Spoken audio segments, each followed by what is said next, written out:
Hi, everybody, and welcome. It's EdTech Chatting 2, episode number 40. 40? Yeah, we can go back and forth. And today we're going to be talking about getting kids to stay engaged until the end of the school year. You know, once state testing is done, a lot of students kind of get to the, oh, I've reached the marathon, so now I should be on vacation, right? So we're going to be talking today about how we can keep those kids engaged and learning up until the end. But always just want to start out with who we are. I'm Diane Smokorowski from Andover, Kansas. And then we also have Mike from Pennsylvania. Hi, everyone. We have Joe from Texas. Hello. And Micah from up the street.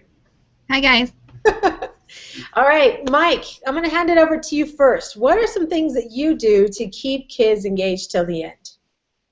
Well, I think, engagement doesn't really change over the course of the year, but maybe, energy level does. So the trick is to do things with your kids that get them excited about what they want to do, because when you're excited, you can overcome that lack of energy or that, that tiredness.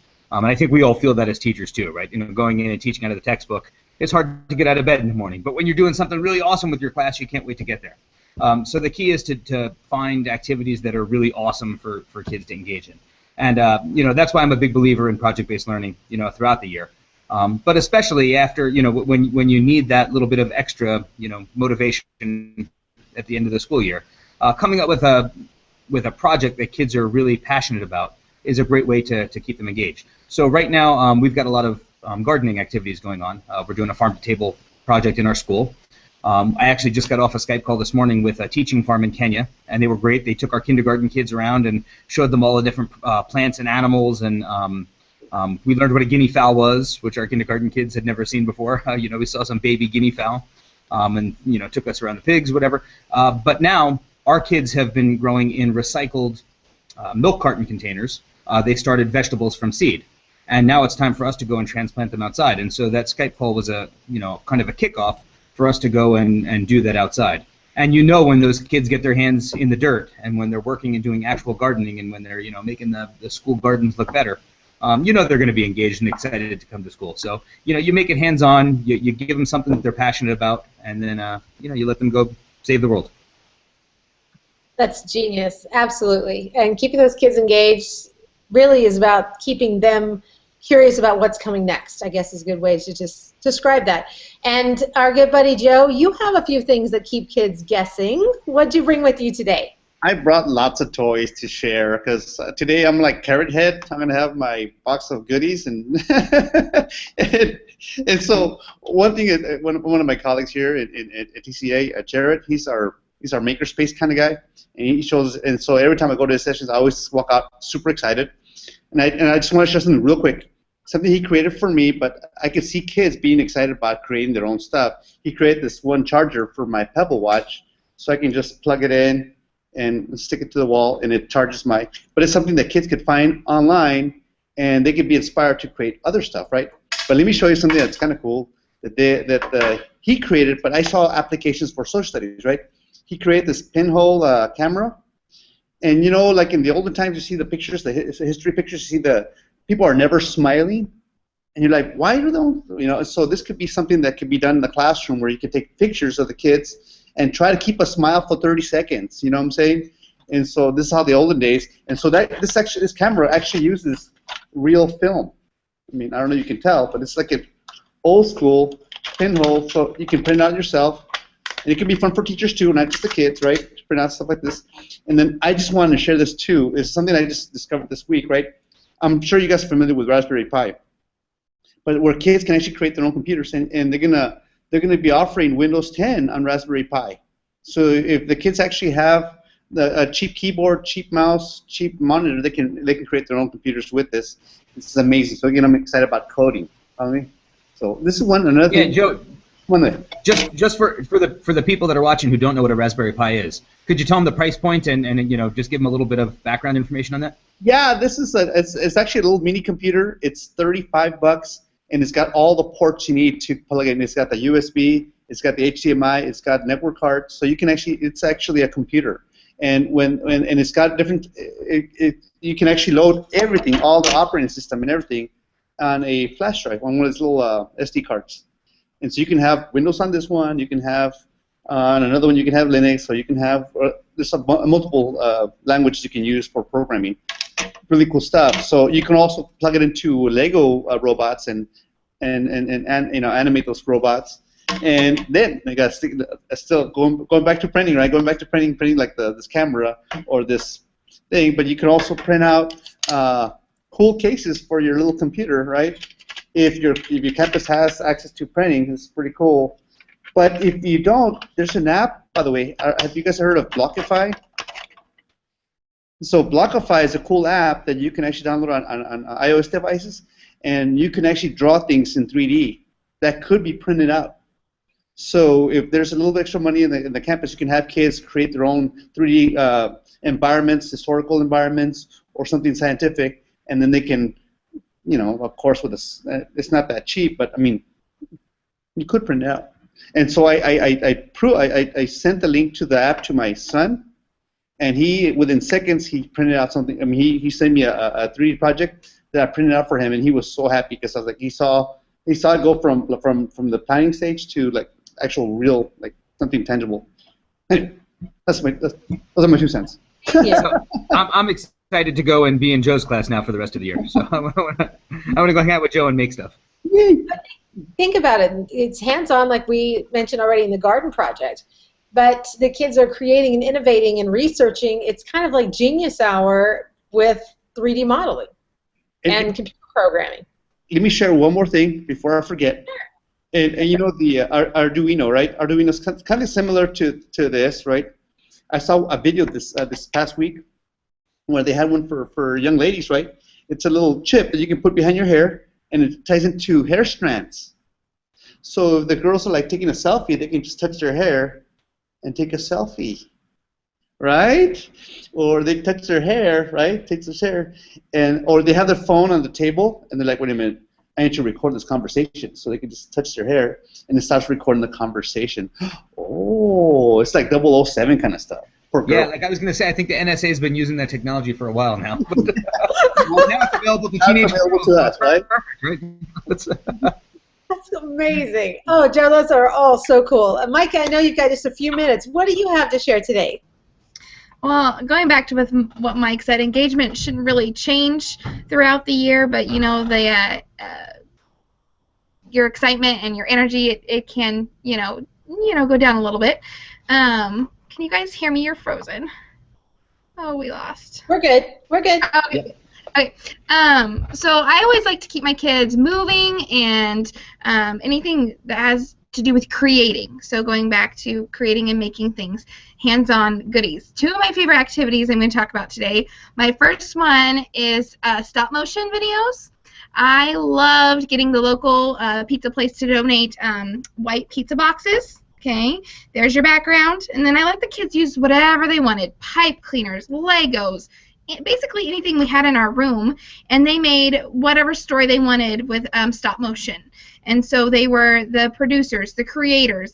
I let them go, and sometimes that's the best thing to do is just to be, sitting back and seeing what they can create, and they're actively engaged because it's their project. The other one that I love to do is I kind of make it my final, and it's basically prove to me that you're ready for the grade. So mine was prove to me that you're ready for 3rd grade. They had to develop a video telling the next group coming in, so the upcoming 1st graders, how to succeed in 2nd grade. And so they brainstormed all the different skills that they had to learn throughout the year and procedures and things like that. And they basically had to make an iMovie. You can make it at anything, but an iMovie for the next class to tell them how to be successful in Mrs. Brown's 2nd grade class. And they got a kick out of it. And, you could take the iPad anywhere, so they would show them how to walk in the hall or how to act on the playground and just any advice that they thought they might need to know. So those were always my go-to projects with my kids. Anything getting them moving and creating, it's gonna help. So. Exactly. And one of the tools that I need you to show today is actually in your office, Micah, if you want to grab the Lego Story Starter box. So, gentlemen, that's good stuff. Yeah, I mean, you've showed me that before, Diane. That's cool. It's genius. Have you seen this, Joe? I have my microphone turned off. I'm sorry. Sorry, have you seen Lego Story Starters? I have, and the thing is, we have a bunch of them here at work, and they're a lot of fun. I mean, but I'll let Micah do it. Okay, so inside the box, Micah she's showing it up here just a little bit. There's basically I think there's hundreds of pieces in there, right, Micah? Yes, and not just like your traditional, little Lego pieces. We also have things like trees and people and dogs and frog on the back. I don't know if you can see that little frog, but they're used as horses. Basically, it's a kit for kids to get. It's what it's called is a Lego story starter. Okay, they use their creativity and their imaginations to make stories come to life with all these little Lego pieces, and so they build and they can take pictures. And of course, the guys, like the knights with the swords and everything. Basically, it's anything they want it to be. And giving these to students, it doesn't take but a few seconds, and they're like, Legos, let's play. They go into automatic focus mode and start creating. So those I've seen from comic creators to storylines to telling things from the past, use as a reflection tool of things you've learned this particular school year. I mean, it's endless. And there are now extension packs that you can get. And Micah, what are the three they can get? Yes, you can get Fairy Tale, which has all your little cauldrons and witches' hats and all that fun jazz. You have Community, which will get you firefighter uniforms and fire hydrants and things like that. And then also Space, so the space rockets and the space helmets and that. So Space, Fairy Tales, and Communities. Fantastic. And when we spoke with the Lego Story Starter rep, Amy, the other day, she said that one of the most successful places she had seen these being used was in secondary math classes for the students to create story problems using the Legos as their characters to do the story problem in math, which I thought was kind of cool. I know some high school kids would dig that in a millisecond, so definitely there. My other idea is actually with photography. It was something that I did when I was at the Smithsonian a couple years ago. And what we did is took a look at portraits. Of course, coming from language arts, this is a language arts activity for secondary kids. But we took a look at all different kinds of portraits. And some of them that were a little bit more on the abstract side. If you look at modern art, things that were more classical and so forth. But what do you notice in a portrait? And how does that represent the person that's being portrayed? And the students then had to write an alter ego. So it's, if you could be someone else, what characteristics would you have in this other alter ego? And they build a complete persona together with that. Then using digital cameras or iPads or whatever you have, phones, they go around with a partner and they spend a day or two or a couple class periods outside and try to recreate that persona that they've written about. So if you say that character is very strong and bold, well, now we can talk camera angles. Which direction should that camera be taken to show a bold, strong person? Or if they feel as if somebody's very adventurous, how would that person stand? And then they may take 20, 30, 40 photographs of this other character that they're creating, and eventually they'll find the right photo or two. And then they will share that as a whole class to talk about what makes this character who this character is. And then as a reflection tool, they write about themselves versus this character. So completely sucks them in and a tremendous learning experience for kids as well. So those are my two ideas. Yeah, and genius. I mean, I love every bit of it. And even using that Lego Story Starter and combining with Micah's idea of making stop motion videos, stop motion animation. But I think every one of us, when we mention things, all of them had to do with student creation. And I think that's an important piece. When kids are creating stuff, then they're engaged. And I don't think that changes at the end of the year. But now when your tests are done and you have a little more freedom to do some other fun things, get your kids creating, whether it's using apps on the computer or hands-on creation using Legos or out in the garden or whatever. Get your kids creating in some way. And having fun, yeah. Especially when those state testments can feel like such a chore. The kids are ready for some fun learning again. And it's any of these ideas will get them up and going. And Joe, I think you need to run a little Maker Faire 101 training. That would be lots of fun, let me tell you. Yeah, that would be awesome. You know, I would be there, for sure. Well, I'm excited about right now. This morning, of course, we're hosting this Google Certification Academy, and I ran into a Pebble Watch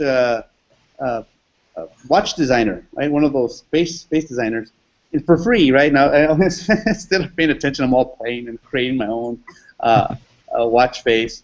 But by the way, I just want to introduce Jared real quick. I was talking about Jared earlier. He's right here. Yeah. Hey, Jared. Hey, how's it going? He's our big mega maker nerd. So I'm a nerd. Yes. Well, you'll fit right into this group then. Excellent. So, Jared, what is your favorite thing that you've created in a maker environment? Ooh, did you already show him this? I showed him the way. Yeah. You showed him both. Yeah. I mean, I really like this pinhole camera that I printed out, and then I actually got to use like real film and actually, shutter it open. And it was like the first time that in years I've taken a photo and not seen it until it was developed. So it was like really cool to like see how it came out. So. And they were really neat, by the way. Yeah, So, I used to, I've done a lot of photography in my life, and I consider myself a pretty decent photographer. But back when I was first starting out, 20 years ago, I played around with some pinhole camera stuff, and so now, in the age of digital, it's almost unfathomable to go back to that. But it's so cool to, allow kids to go play around with that, or see the real principles behind. This is what the first cameras look like. Yeah. Right. did you develop the film yourself, or did you send it off? Yeah, so I had to find a place that actually developed film. So yeah, it took me like 2 days of finding a local print shop that actually did photography and had a photo lab, because like Walmart and all those other stores don't have photo processes anymore. So yeah, That's awesome. But what a great experience! And how long did it take you to design and print it? well, I didn't design it. I got it off of a Thingiverse. Okay. It took about 3 days of constant printing to get all the parts, because it's just a whole bunch of parts and everything, and then you got to get some putty here to make sure all the holes are covered and everything. So yeah, it took about 3 days, solid printing, and then yeah, definitely lots of fun. That's awesome. Yeah, it is. And thanks for joining us today, Jared. I'm glad that you're able to pop in and be a part of the crew today. Mike, is there any other news that we need to share? Well, I wanted to throw out a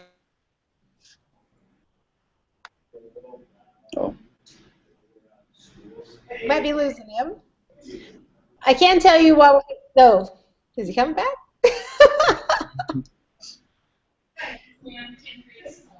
So one of the things that we're also working on is today for the Squiggles of Awesome Art Project is the announcement of who's going to be the partner classes.